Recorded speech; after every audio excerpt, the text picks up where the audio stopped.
Yo, what's happening? So, just gonna chat real quick about what happened this weekend, and another incident that happened in the comment section of YouTube. But this weekend we bowled the member non-member doubles, me and Steve Novak and I, and we struggled big time, and it looked like I didn't think we were gonna struggle. If anybody would have bet me any amount of money that we would have been negative in that tournament, let alone bowl as bad as we did, I would have bet my house. I'd have bet everything. I'd have put everything on the line, knowing that it was a longer pattern, that we would have bowled well. Didn't happen. We struggled big time, and it was a lot of just. I think I'm going to blame obviously just bowling bad, but for the second part, I think it's because I skipped a practice session.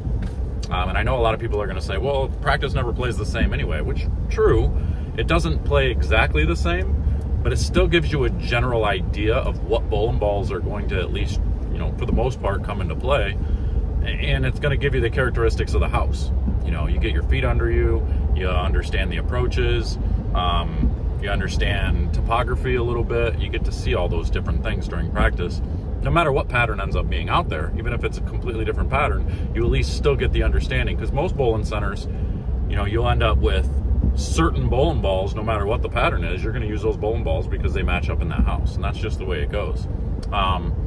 So I wish I would have went to practice instead, but I stayed back, and I ended up staying and working the shop, which was a slow day anyway for a Friday. We have just a once-a-month league on Fridays, but I wanted to be there for their first night of league. So I chose to stay back instead of going to practice.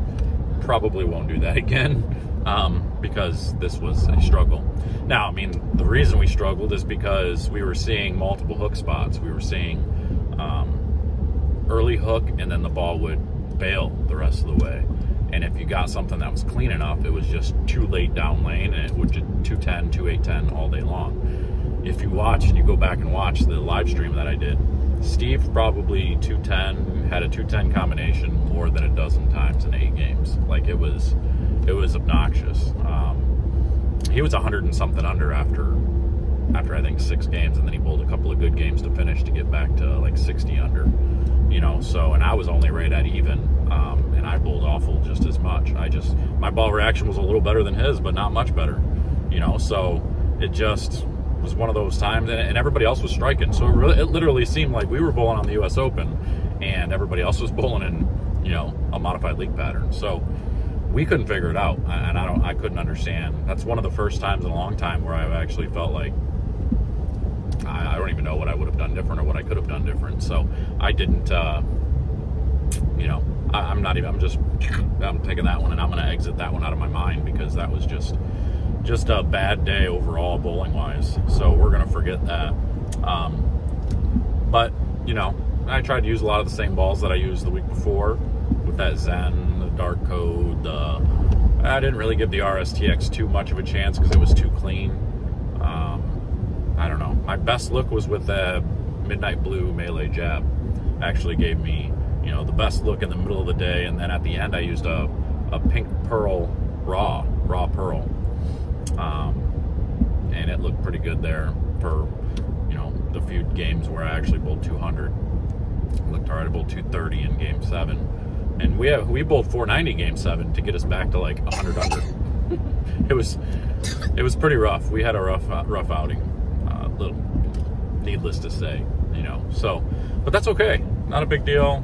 We got what are we bowling next weekend in Bluffton as the RPI qualifier, which I don't think I have to worry about because I'm leading points and I have quite a bit of a lead on 8th, so I shouldn't have to worry about trying to qualify there. Just get to go bowl the tournament, and whatever happens happens. But I will not be skipping practice. I will go down there Friday for practice. Because it's important. I know the house already. New Philadelphia, I didn't know the house. I didn't know what to expect there. I know EJ's place at Easy Bowl. I know that place a little bit. I finished 3rd there the last time they ran a tournament. So it wasn't, I bowled pretty good. That was my Proof Pearl came into play. So that ball's going with me again. I don't know what pattern we're bowling on, though. That's a problem. I don't know if they've decided yet. I haven't, as of right now, I haven't even looked at the PBA website to see if they've updated it yet to post a pattern, so we'll see. But yeah, we'll go down there Friday, get practice in, and see what we got, see what we come up with. But the one other thing I wanted to touch on, and a lot of you guys understand this, a lot of you guys, a lot of you girls understand, I'm different. Okay, I'm not your typical person that, you know, is going to try to be politically correct. I'm not going to baby anybody. I'm not going to sugarcoat things most times.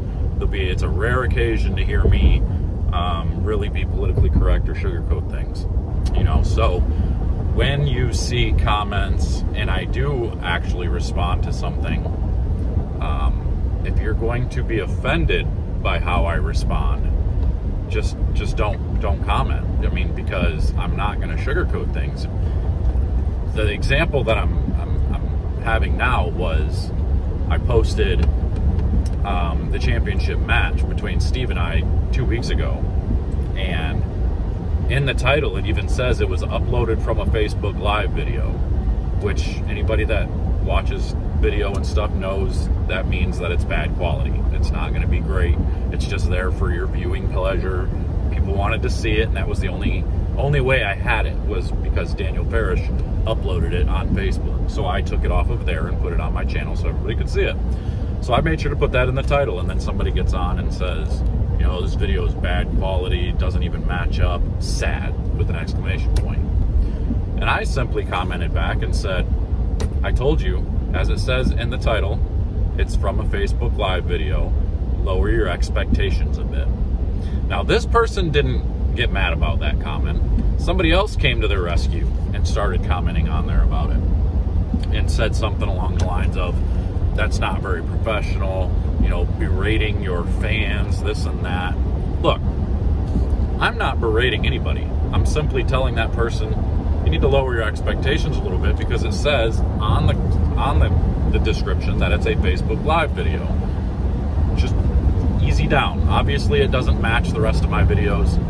If I would have known it, I mean, if I could have done it different, I would have. There was just no way to do it different. That was the only footage I had, so that's what I used. So, for somebody else, maybe just trying to get my goat, but I'm just letting you know, I'm not going to sugarcoat, you know.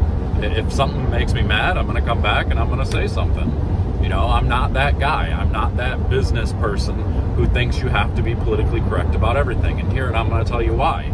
Because of the following that I have, for every one person that gets mad at how I respond, or I speak my mind too often, for every one person that gets mad about it, there's 10 others that appreciate it. You know, so I'm not going to be fake. I'm not going to be this different person on here as I am in person.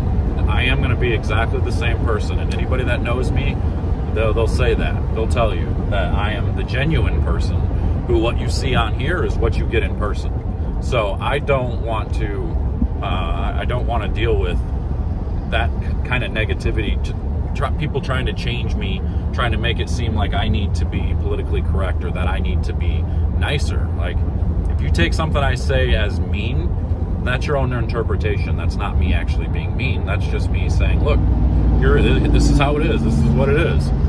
Sorry if you don't like it. Like, nothing I can do about it. You know, I'm not going to, I guess I want to know, what did that person think I should have said in that response? Should I have just said, oh, I'm sorry, next time I'll try to bring better quality? Like, no, I mean, there's a reason I posted in the description that it was going to be, that it's a Facebook Live video, because people know it's not good quality. So I at least give you the heads up, you know, and not, so you don't expect that it to be, you know, a typical high quality video like we have normally. So, I don't know, that just kind of bugged me a little bit, you know. So, for those of you who don't know me, if I do find time to comment back, which not a lot of times I do, I need to be better about commenting on there a little bit more. But I've got a lot going on, and I'm trying to get to everything, and sometimes I do have time to sit down and comment a few times. You'll notice there's certain videos where I go through and I comment to everything, and then there's other videos where I haven't responded to anything, and it's just the nature of the beast, because there's so much to go through, and and all that. So, and I know there's been a few people that have been like, you'd get more of a following if you'd respond to comments. I do need to get better at it, so I will say that. I do need to be better at it. But anyway, that's all I got. I just wanted to kind of chime in on that a little bit and let you know what happened this weekend. Be prepared for more video footage of next weekend in Bluffton at EJ Tackett's house. And until next time, we will see you guys later.